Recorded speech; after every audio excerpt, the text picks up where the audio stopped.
बोलो जयकारा बोल मेरे श्री गुरु महाराज की जय। बोलो साचे दरबार की जय। श्री अनंतपुर युग सम्राट महाराजाधिराज करुणेश श्री सतगुरुदेव जी महाराज श्री पंचम पातशाही जी जिधर भी दृष्टि डालते जड़ चेतन चर अचर सबके दिलों में आनंद की महक महकने लगती, मानो कांटों में पुष्प खिलने लगे हैं। ऐसा एहसास होता भी क्यों ना, आपकी मुस्कान एवं दिव्य दृष्टि सब में अनुपम चेतना भर देती। आपकी दूरदर्शिता एवं भक्ति पथ को अनुप्राणित करने का निराला ही ढंग था। आपकी एक झलक मात्र से आकर्षित हो भारत ही क्या, सारी सृष्टि ही श्री अनंतपुर की सेवा करने को ललायित हो उठी।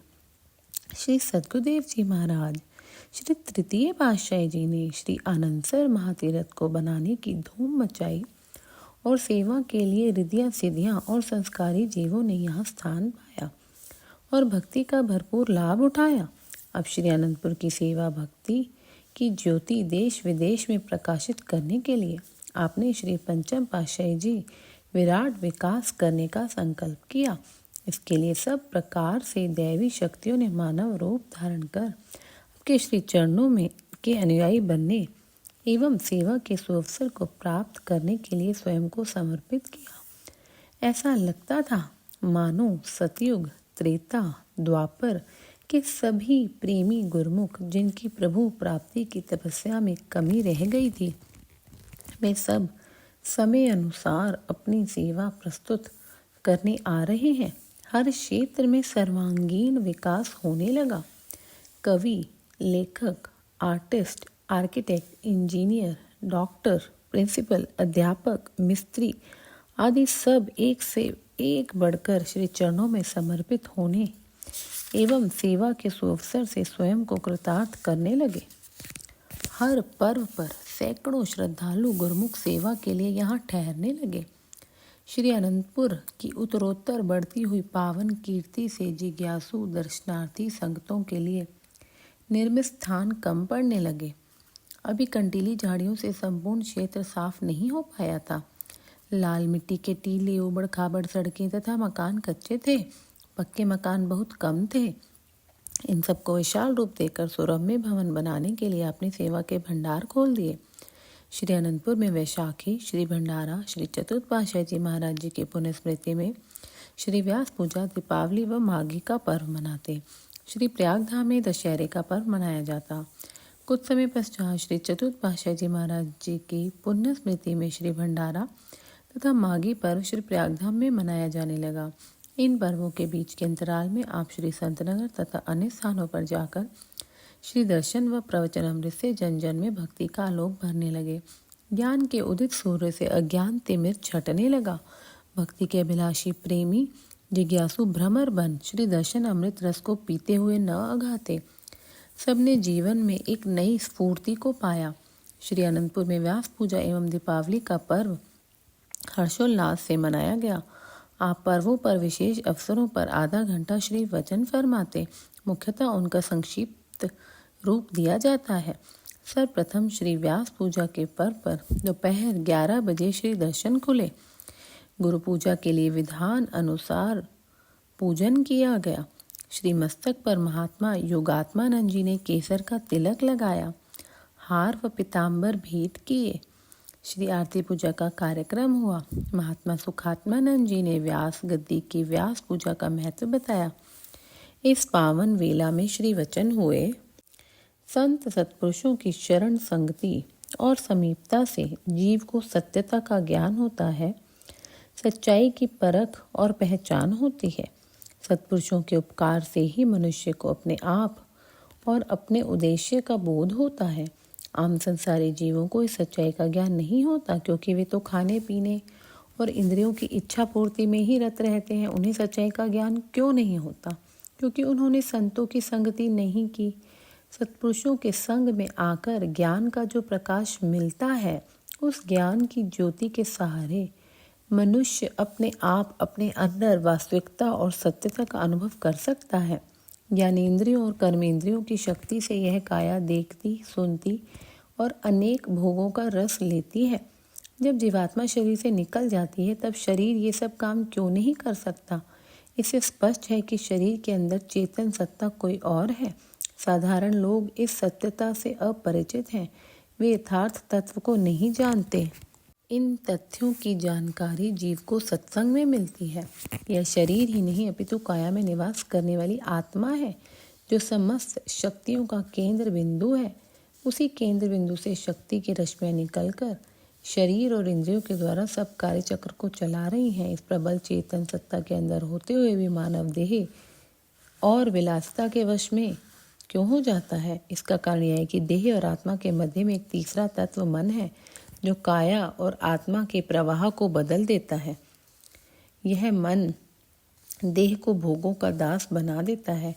परिणाम स्वरूप आत्मा को सुख, दुख, रोग, शोक व कल्पनाओं का शिकार होना पड़ता है और यह नीच योनियों के बंधन में जा पड़ती है। किंतु सत्संग के प्रभाव से यदि मन ईश्वर के प्रेम में मग्न हो जाए, तो यह जीवात्मा नीच योनियों के बंधन से मुक्त होकर मालिक से मिल सकती है। संगति का प्रभाव कभी निष्फल नहीं जाता। संग से मनुष्य के विचार, कर्म और वचन बदल जाते हैं। सत्पुरुषों की संगति से मनुष्य कुछ और ही हो जाता है।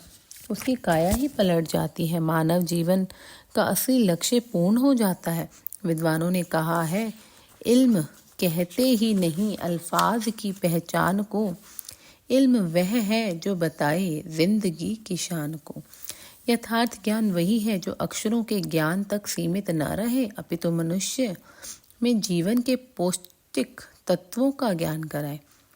संपूर्ण विद्याओं का निष्कर्ष यही है कि ए मानव, तू यह जान ले कि मैं कौन हूँ और मैंने अंतिम समय के लिए कौन सा सामान संचित किया है।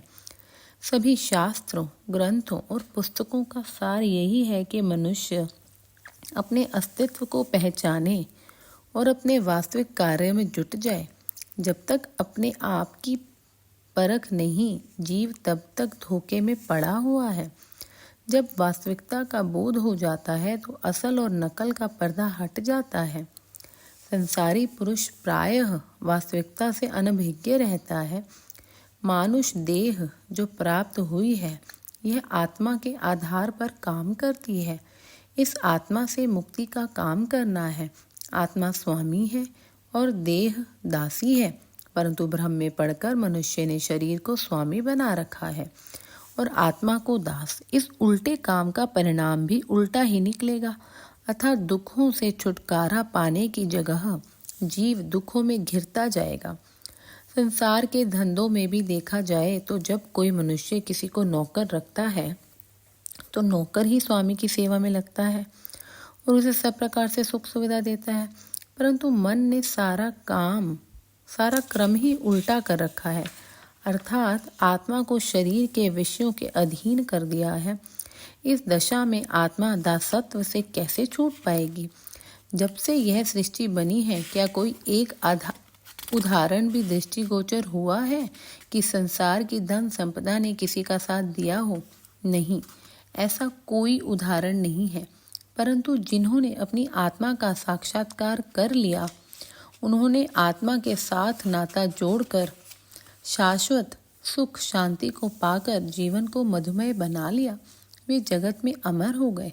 इतिहास में ऐसे कितने ही उदाहरण मिलते हैं जिन्होंने सत्संग के प्रभाव से सत्यता को समझा और उच्चतम पदों को प्राप्त किया। शबरी, रविदास जी, भक्त सदना, धन्ना जाट व अन्य कई भक्तों के नाम इतिहास में अमर हैं।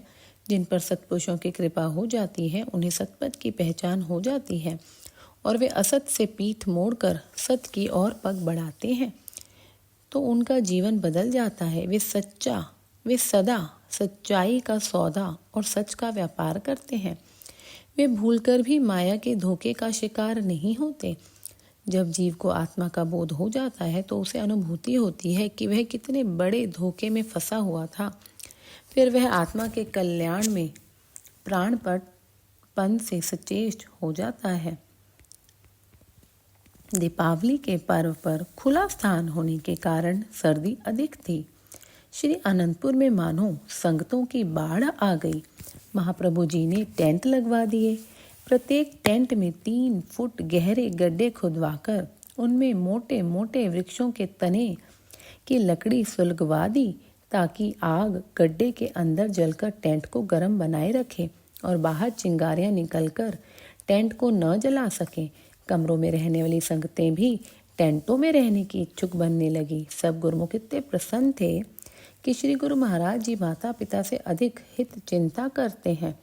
सब श्री सद्गुरुदेव जी महाराज की महिमा एवं गुणगान करने लगे। दीपावली पर्व के दिन श्री दर्शन खुले, मोमबत्तियां बांटी गईं। सबने जगमग करते हुए मोमबत्तियों से हॉल में जगमगाहट कर दी।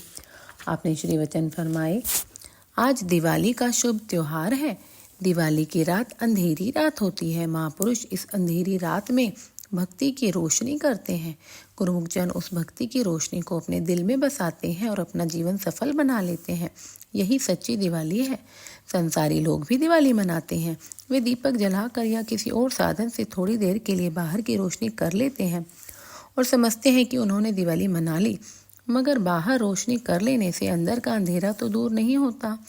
उनके घट में तो उसी प्रकार अज्ञान का अंधेरा छाया रहता है। इस अज्ञान के अंधेरे की वजह से ही वे माया में रचे पचे रहते हैं और हमेशा दुखी रहते हैं। उनको न इस लोक में सुख मिलता है, न ही उनका परलोक संवरता है। महापुरुष संसार में आकर जो भक्ति की रोशनी करते हैं, गुरुमुख जन उस भक्ति की रोशनी को दिल में बसाते हैं। भक्ति की रोशनी जब हृदय में एक बार हो जाती है तो फिर वह रोशनी हमेशा ही बनी रहती है। बाहर की रोशनी तो कुछ देर बाद बुझ जाती है, मगर भक्ति की रोशनी कभी नहीं बुझती। वह हमेशा जगमगाती रहती है, क्योंकि भक्ति प्रकाश रूप है। जैसे कहा है, राम भक्ति चिंतामणि सुंदर, बसई गरुड़ जा के उर अंतर, परम प्रकाश रूप दिन राती, नहीं कछु चाहिए दिया घृत बाती। श्री रामचरितमानस। यह भक्ति प्रकाश रूप है और हमेशा जगमगाती रहती है।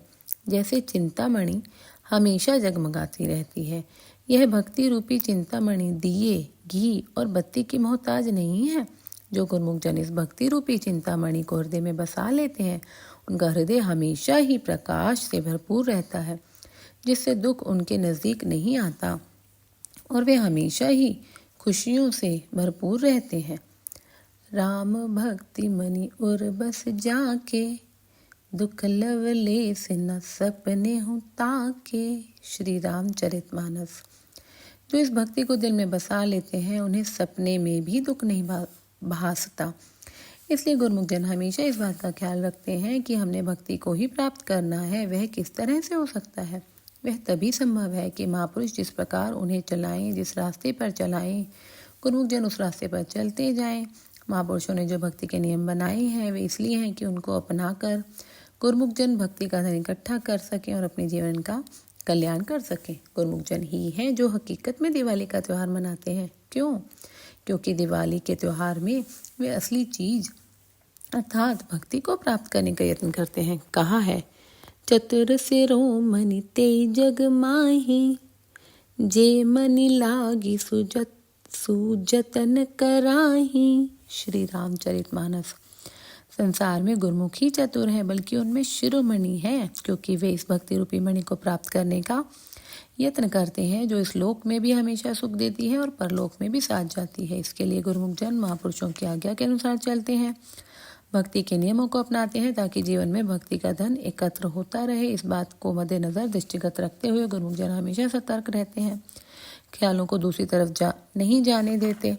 वे केवल इस बात की तरफ ख्याल करते हैं कि सद्गुरु का बख्शा हुआ जो नाम है, उसका सुमिरन करें और भक्ति के साधनों की पालना करें। इस प्रकार महापुरुषों की आज्ञा के अनुसार भक्ति के नियमों की पालना करके गुरुमुख जन सच्ची दिवाली मनाते हैं। अपना यह जीवन भी सच्ची खुशियों से भर लेते हैं, परलोक भी संवार लेते हैं और महापुरुषों का आशीर्वाद प्राप्त करके अपना मानुष जन्म सफल कर लेते हैं। बोलो जयकारा बोल मेरे श्री गुरु महाराज की जय।